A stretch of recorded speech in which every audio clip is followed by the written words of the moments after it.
E o maestro dos seres vivos é o céu, é o mesmo céu para todos os seres vivos.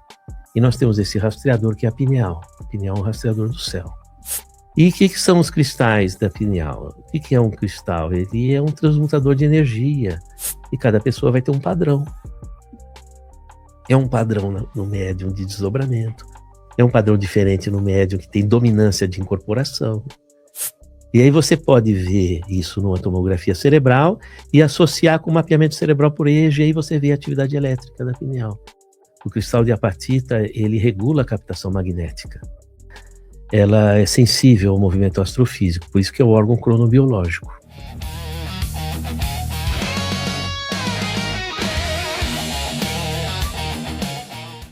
Eu acho que tudo tem essa coerência. Eu comecei a me maravilhar com essas coerências quando eu estudei a obra do Valdo Vieira e do Chico Xavier, psicografia do Chico, Evolução em Dois Mundos, do Chico Xavier. André Luiz, né? O Valdo e o Chico fizeram uma obra extraordinária, Evolução em Dois Mundos. E é uma obra de elaboração cognitiva. Ele diz na introdução, André Luiz, que é uma obra feita para as pessoas que estão sofrendo. Aí ele vai explicar o seguinte: se você começar a estudar a evolução, desde a evolução do planeta e a evolução dos seres vivos, você vai se localizar e vai conseguir olhar para além das estrelas. E aí você se cura. Não é? E essas falas no Missionários da Luz, quando o André Luiz, né, ele vai falar que futuramente os psiquiatras desvendarão a glândula pineal como sede da mente, isso me chamava curiosidade tremendamente. Isso daí, quando eu fiz meus 14 anos, eu falei, eu vou fazer medicina para estudar isso. Entendeu? Então tem essas coisas. Essas coerências são muito interessantes. Samuel, o Sérgio estava falando, eu estava aqui elucubrando um raciocínio. Se você pegar desde a velha Índia a classificação Yogi, o chakra coronário é o único que aponta para as estrelas. Aí o nome Lótus das Mil Pétalas, Sahasrara, no sentido de uma flor que se abre na direção do Jardim das Estrelas, por integração, expansão da consciência. É o único chakra, e isso é descrito desde a literatura antiga da Índia, que tem um núcleo no meio, um subchakra, que ganhou o nome de Brahmarandra. Brahma, criador. Randra, portal ou portão. Quer dizer, portão do divino. Então, a teoria yogi é que quando o espírito vem para encaixar na matéria, ele entra pelo meio do alto da cabeça, por este núcleo do coronário, e vem morar por uma vida na câmara secreta do coração, que não é coração enquanto músculo, chamando então Anahata, o invicto, o inviolado, porque aqui dentro mora o princípio que não nasce nem morre, só entra e sai. Então eles assinalam 12 raios na vibração desse chakra cardiorrespiratório, que por metáfora eles falam de 12 pétalas.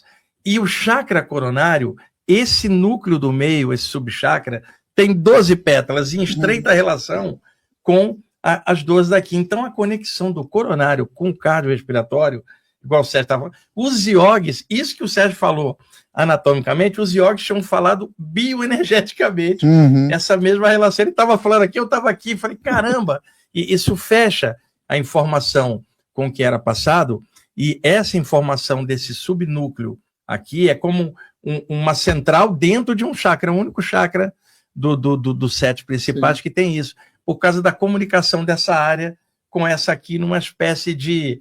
São parceiros de funcionamento. Se um está tapado, o outro está ativado, esse fluxo vai ficar irregular. Tá certinho. E é interessante, porque nas culturas, por exemplo, Tupi-Guarani, tem os angás mirins, que são os chakras, só que para a cultura Tupi-Guarani. E o nome do angá mirim, do topo da cabeça, é Apité, que é a flor sagrada, né? Essa flor que abre. E a alma, a consciência, ela mora no doce território de Tupã, que é aqui cardio, né? E como é que é a forma, como é que ela se expressa?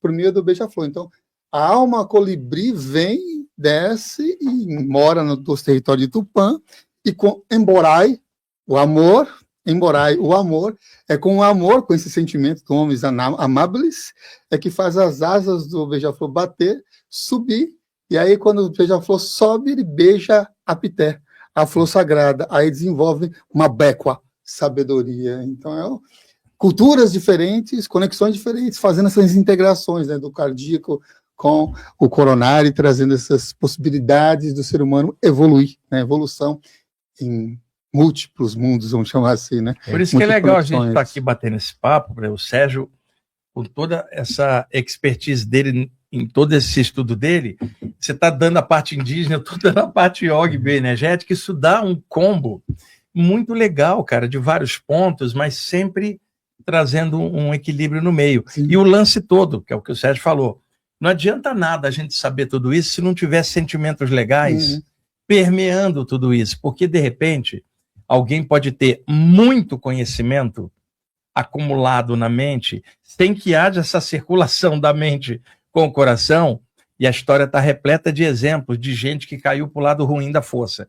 Era muito conhecimento e pouco amor para fluir. Então é sempre um conjunto, né, cara? Sim. É o pensamento, o sentimento, a energia, e que o ser humano melhore em todas essas fases. Qual a função, voltando para a pineal, né, ali, dos cristais de apatita, né, ali dentro da pineal, e se é real essa questão da calcificação da pineal? É um processo natural? É um processo ligado à alimentação? É um processo ligado à água? O que você tem em trazer assim, nesses estudos ligados a isso? Você sabe que a pineal tem todos os seres vivos.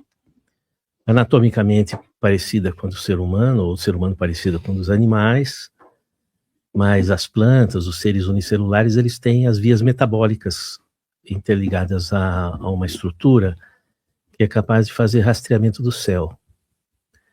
Porque é o seguinte, os seres vivos são como instrumentos de uma orquestra. Qual é a probabilidade do primeiro violino tocar meio segundo na frente do tambor que está a 20 metros dele? Não é? É muito grande. Por isso tem um maestro. O maestro, ele não fica se descabelando à toa.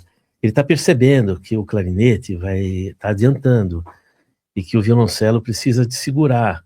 Então ele vai sendo essa referência para haver sincronicidade dos instrumentos. E o maestro dos seres vivos é o céu, é o mesmo céu para todos os seres vivos. E nós temos esse rastreador que é a pineal. A pineal é um rastreador do céu. Ela é sensível ao movimento astrofísico, por isso que é o órgão cronobiológico. Então, vamos dizer assim, a pineal, ela está ligada a uma estruturação de uma unidade na diversidade da natureza. Ela exerce esse papel. Russell Wallace alertou, quando ele ganhou o prêmio conjuntamente com Charles Darwin, da Royal Scientific Society, ele alertou que ele pesquisou na Polinésia aquilo que Darwin pesquisou em Galápagos. E ele disse que não, a natureza não vence o mais forte. A natureza vence por cooperação. E a natureza não foi feita para ser consumida, ela foi feita para ser compartilhada. A essência da natureza é o compartilhar. Então a glândula pineal, por promover a colisão harmônica da natureza, é a glândula que traz a estrutura da percepção do compartilhar. Você não vive no mundo, você vive com o mundo. Né? Então, vamos dizer assim, o que acontece? Os povos percebiam a pineal. O que é a pineal? É o orixá. É o espírito da cabeça, que coordena o quê? Os fenômenos da natureza. Que pega os fenômenos da natureza e promove a conexão. É o orixá. O que é? É os Vedas. O Veda é o espírito, é a pineal. Por quê? Que vai trazer o comando da natureza. Entende? Então, daí vem a palavra tempo. Tempo do grego témenos, o espaço onde o espírito se projeta sobre a matéria. Porque o tempo reagia pelas forças divinas. É o témenos, não é o tempo do relógio, é o tempo da reação das forças divinas, os Vedas, os orixás, não é? E vamos dizer assim, e a pineal permite essa conexão sua com esse todo. Então, se o meu movimento como ser não estiver nessa direção, eu não tenho coesão com o meu corpo. Porque a pineal vai trazer a síntese dessa coalizão harmônica. Se eu não tiver um movimento de atuação nessa direção, eu dissocio da estrutura do corpo, não é?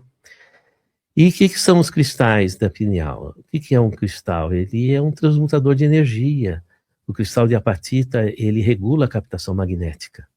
E cada pessoa vai ter um padrão. Não é? É inato da pessoa, os padrões desses cristais. Inclusive, não tem flúor no cristal. Eu provei isso na minha tese. Isso eu fiz aqui nos equipamentos da Politécnica da USP, eu apresentei na Universidade de Harvard. Então, assim, esses cristais, eles trazem um perfil de percepção da pessoa. Esse perfil de percepção, ele vai qualificar o jogo de energia, que são os padrões de mediunidade. É um padrão no médium de desdobramento, é um padrão diferente no médium que tem dominância de incorporação. E aí você pode ver isso numa tomografia cerebral e associar com o mapeamento cerebral por EEG, e aí você vê a atividade elétrica da pineal. E você tem um perfil de senso-percepção da pessoa, não é? Então, é importante a gente, vamos dizer assim, aprofundar nesse assunto para a gente entender o que acontece na nossa cabeça, né? Uhum.